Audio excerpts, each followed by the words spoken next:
Remotely piloted aircraft systems, otherwise known as drones, is a rapidly growing industry across the globe.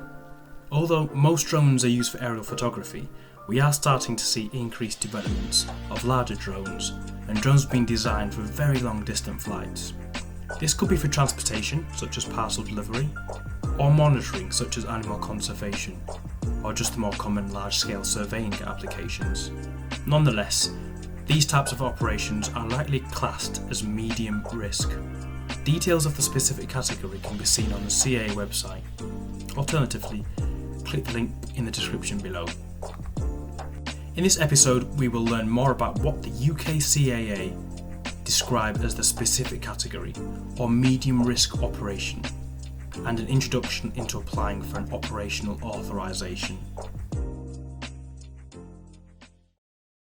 Now, the CAA, the Civil Aviation Authority, a corporation which oversees and regulates all aspects of civil aviation in the UK, have produced a document called CAP 722. CAP, an acronym which stands for Civil Aviation Publication, is a document for guidance on unmanned aircraft system operations in UK airspace. The CAA state, the specific category covers operations that present a greater risk than that of the open category, or where one or more elements of the operation fall outside the boundaries of the open category.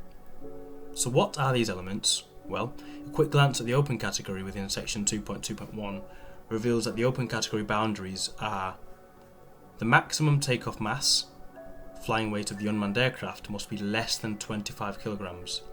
The unmanned aircraft must be operated within visual line of sight.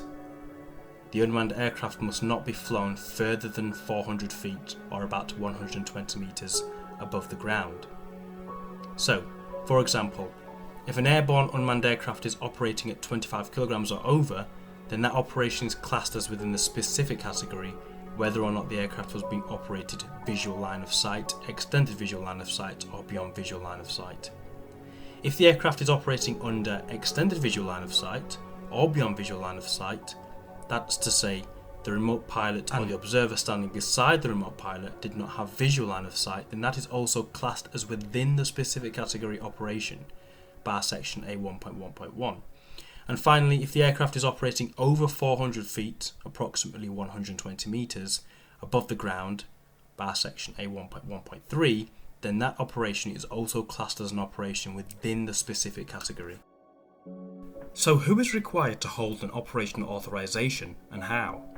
In section 2.2.2 within version 8 of CAP 722 it states, the key element of the specific category is that the UAS operator is required to hold an operational authorization, which has been issued by the CAA. And scrolling down to section 4.1, it defines the UAS operator as any legal or natural person operating or intending to operate one or more UAS standing for Unmanned Aircraft Systems. A natural person being a term when referring to a human being, and a legal person being a term when referring to a company or organisation.